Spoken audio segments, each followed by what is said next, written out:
Hi guys, welcome to Talk to Rachel. Se você está chegando agora e não está sabendo que eu estou fazendo 2 semanas de leitura aqui no canal do Talk to Rachel, corre lá no episódio 1 para você conseguir acompanhar todas as informações direitinho.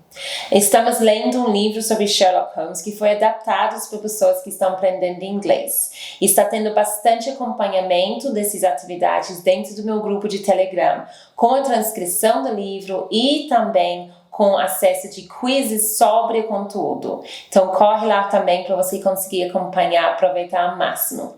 Vamos para o capítulo 2.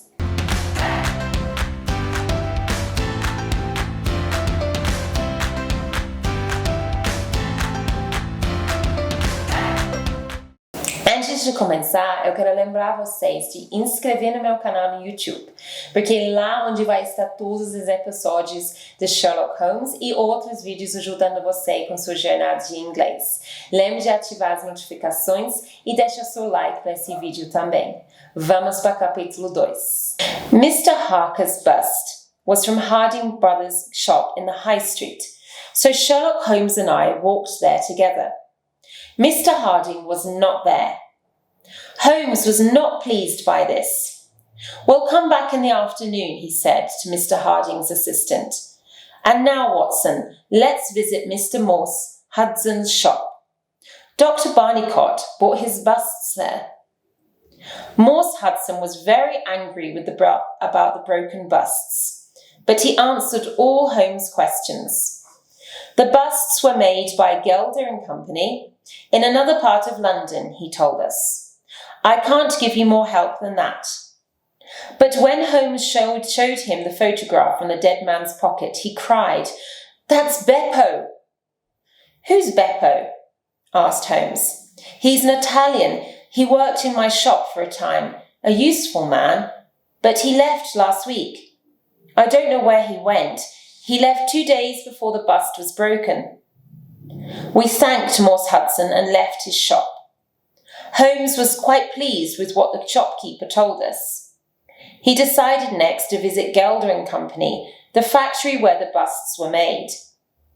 We passed through many parts of London, rich places and poor places, before we came to Stepney. Stepney was a rich place in the past, but now poor working people lived there. Many of them came from other countries. We soon found Gelder and Company. We spoke to a German. "In the past we made hundreds of busts," he told us, "but this year we only made 6. 3 were sold to Morse Hudson and 3 to Harding. The busts were cheaply made, usually by Italian workers." When Holmes showed him the photograph of the ugly Italian, he became angry. "That's a very bad man," he said. "His name is Beppo, and he worked here for me. But that was more than a year ago." "Why did he leave?" Holmes asked. "He tried to kill another Italian with a knife in the street," replied the German. "The police followed him here and caught him. The other Italian didn't die, so Beppo was only sent to prison for a year. But one of his friends works here now. Do you want to speak to him?" No, said Holmes. "Please don't tell him anything. This is very important." "All right," the man said. "I have one more question," said Holmes. "It says here in your book that you sold the busts on the 3rd of June last year. When did the police come for Beppo? Can you remember?" "Yes, I can. I paid Beppo for the last time on the 20th of May last year, and it was very soon after that." "You've helped me a lot," said Holmes. "I must go now. Remember, don't say anything to Beppo's friend." It was late in the afternoon and we were hungry, so we stopped to have some food in a restaurant. Holmes bought a newspaper. In it was an exciting story by Mr. Harker about the madman who hated Napoleon. Most of the story was not true, but Holmes laughed a lot. He thought it was a good joke. "This is very helpful, Watson," he said. I did not really understand what he meant, but I laughed too at the silly story. After our meal, we went to Harding Brothers. Mr. Harding was a busy little man, and he answered our questions quickly and clearly. His 3 busts were all sold. 1 to Harker of Kensington, 1 to Josiah Brown of Chiswick, and the 3rd to Mr. Sanderford. Mr. Sanderford lived outside London in Reading. Holmes seemed very interested in these facts and thanked Mr. Harding.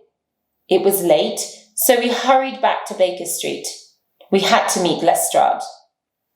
Lestrade was waiting for us when we arrived. He was very pleased with himself. "Have you found anything out, Mr. Holmes?" he asked. "Well, we know a lot about the busts now," replied Holmes. "The busts?" Lestrade said, laughing. "I know you're a clever detective, Mr. Holmes, but I think I found out something more important than that." "What have you discovered?"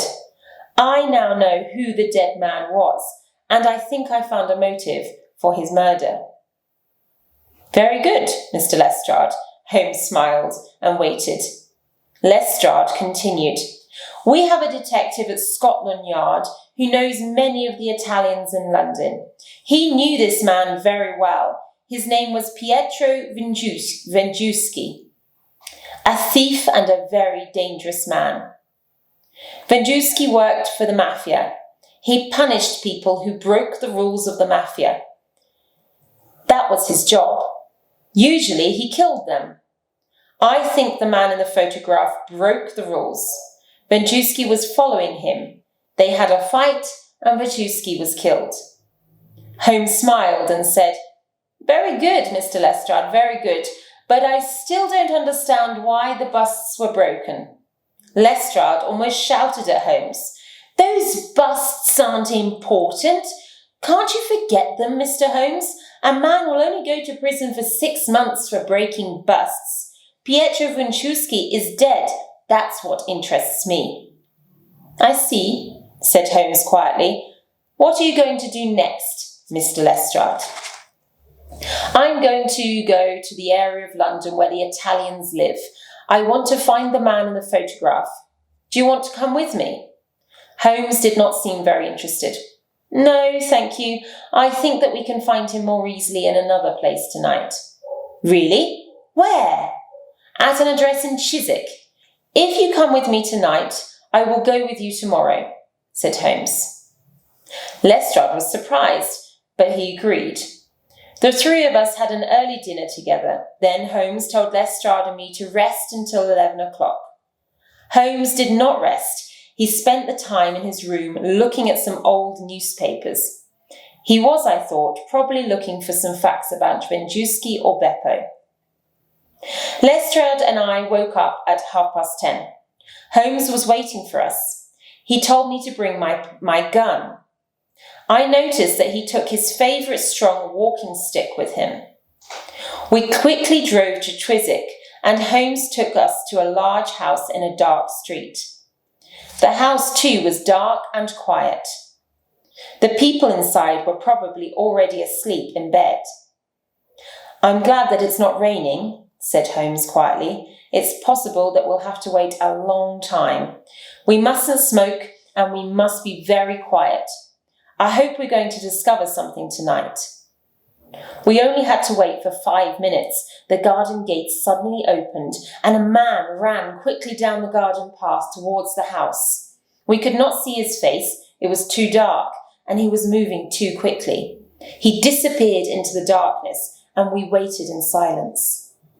Next, we heard the sound of a window opening very slowly. Then we saw a small light inside the front room of the house. "Let's go to the open window, then we can catch him as he comes out," said Lestrade. But before we moved, the man came outside again. He was carrying something. He looked around him. He saw that nobody was watching him. Then there was a sudden crash as he broke the thing against the wall. We ran forward. Holmes jumped on his back and the man fell heavily to the ground. Lestrade and I quickly went to help Holmes. I had my gun ready. Soon the man was our prisoner. He looked up at his face. He looked up at us.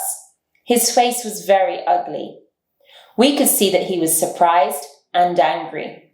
I realized immediately that he was the man in the photograph. While we were holding the man on the ground, Holmes was looking at the broken pieces of another bust of Napoleon. He lifted up each piece and looked at it in the light. Somebody turned on the lights in the house. Then a short, fat man in a shirt and trousers came out towards Holmes. "You're Mr. Sherlock Holmes, aren't you?" he asked with a smile on his face.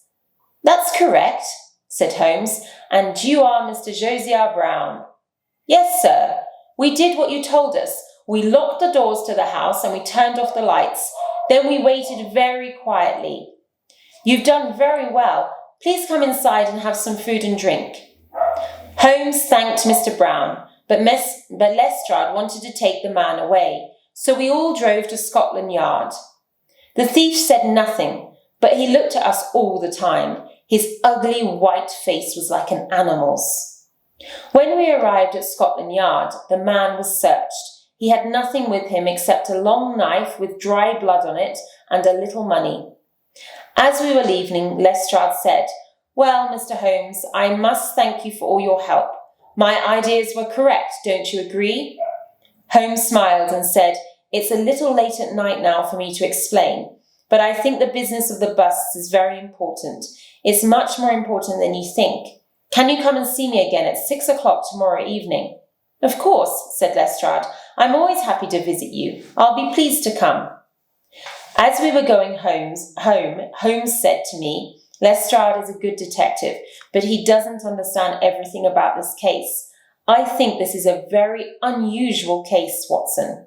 "Really?" I said. "Is there more to explain?" "The busts, Watson. I think they're the most important part of this case." This is the end of chapter 2.